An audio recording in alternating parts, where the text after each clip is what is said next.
Now, the environmental charity Hubbub's Catch of the Day has displayed the freshest plastic and unusual rubbish which has been fished from the River Thames.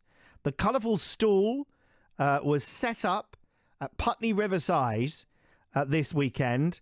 It had a cheeky fishmonger and a scuba diver, and it had an aim to make passers-by think twice about how they dispose of their litter. So joining me now is the co-founder and director of Hubbub, Gavin Ellis, and he's joined us in the studio. Hi to you, Gavin. Good evening. Thanks so much for coming in this evening. Tell us exactly what Hubbub does. So we're a charity, we're an environmental charity, and we basically run campaigns and events that try to make environmental issues, sustainability issues, interesting and positive and hopefully fun. And what were you doing at the weekend in Putney? Because it wasn't just your normal fish stall, was it? It wasn't, no. So there was an event in Putney at the weekend, and we had a fake fishmonger stall. So it looked like a fishmonger stall, but actually when you looked closer, on ice there with the lemon and parsley was various pieces of litter that had been picked from the River Thames. And what was the reaction that you got from people? Because I know there's a fish stall normally there in Putney, isn't there? Were you close to that by St Mary's Church? Not too far away, yeah. Ah, no, that's quite interesting. So you get some double takes, yeah. People, yes. People see it, and from a distance, you've got the fishmonger there, and he's got the apron on, and obviously, as I said, the ice and the parsley. And it says "Catch of the Day" on the sign, doesn't it? Right. Fresh local litter from the Thames. You'd have to really read that to see. So then it's when people get a bit closer and they double take. And realise that it's all these various different bits of plastic that have been picked out of the Thames, and all sorts of things, from little children's toys and the sort of giveaway toys that you get, lots of straws and plastic bottles, as you'd imagine, and then odd random things like flip-flops and mobile phones and that kind of thing. So you had all this laid out in a stall, in a fish stall kind of environment. Nice. So and it's a conversation starter, isn't it? People came up to you, and what did they say, and what did you say in return? What was the message you were trying to give? Well, I think it's to try to get across that point just how much litter ends up in the river. Since 300 tonnes gets picked out of cleared out of the river every year, and that's just what gets cleared out, never mind what sinks to the bottom or goes out to sea. So I think the point we were trying to get across, I think people now are quite aware of this issue of marine plastic and plastic in the oceans. After Blue Planet 2 and all of that, yeah, exactly.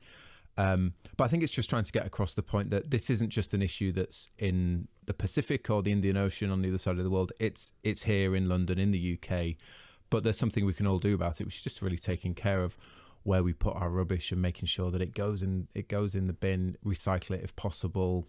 And not stuffing it into overflowing bins and that kind of thing where it's just going to fall out and blow into the river. That's the thing. How does it end up in the river, all this rubbish? Because the strange things ending up there. Yeah, so I think it's not, some of it is obviously dropped directly in there, but I think a lot of it isn't. It's things like being stuffed into overflowing bins, and then it falls out and it gets blown into the river in drains. So, one of the things that we're doing down in Putney, we've got this thing called Great Art, and it's basically a piece of art around gutters, which looks like so it makes the gutter of the fish's mouth, basically. Oh, right. So basically makes people think if they drop a cigarette end in there, well, where's it going to end up? It's going to end up in the river and potentially in the gut of a fish. So 75% of fish in the river now are estimated to have plastic in their guts in the River Thames. Or cigarette butts. Yeah, well, cigarette butts are largely plastic. Because how long do they take to well, they're largely plastic, so, it's 400 or 500 years, yeah. My goodness. And how many fish did you say?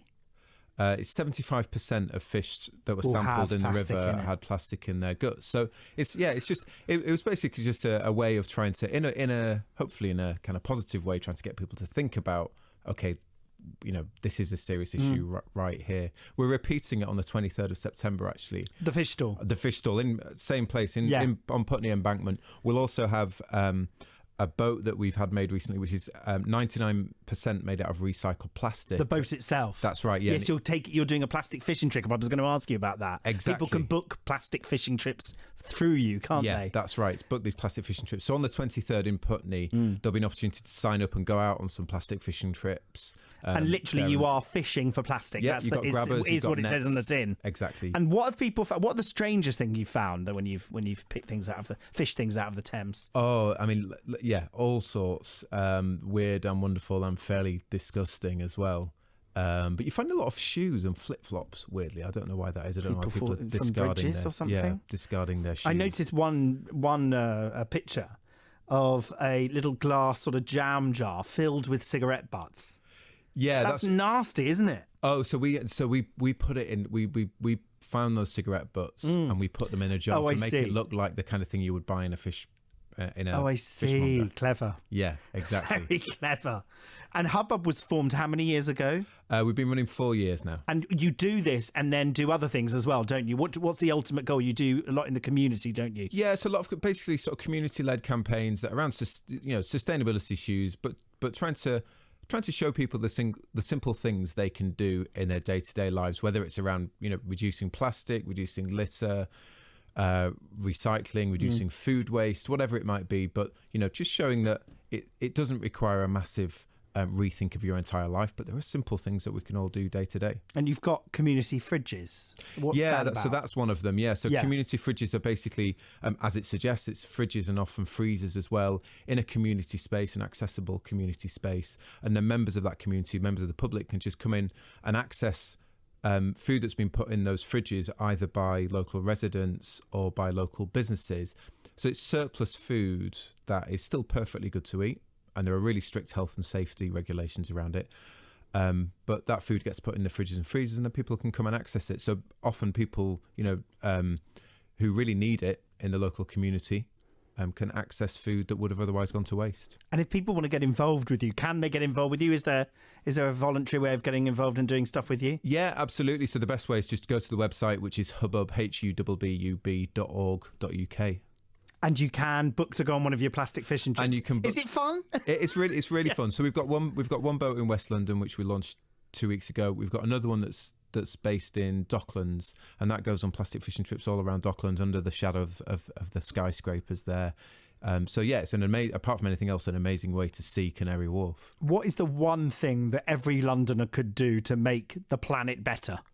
I think it's actually really simple, which is, and we were talking about plastic earlier, and I think it's just recycle all the plastic that you use, plastic bottles. We've got really good recycling facilities at home in this country.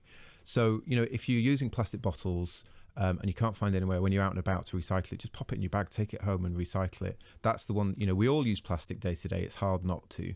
But if you do use it, just try to make sure that you recycle it. Well, Gavin Ellis, thank you so much for coming in and telling us about it. The co-founder and director of Hubbub. Brilliant. And you'll be able to see that fish stall, and you'll be able to go on the plastic boat and fish for the plastic yourself. When he said, was it 23rd? I think he said 23rd of September there.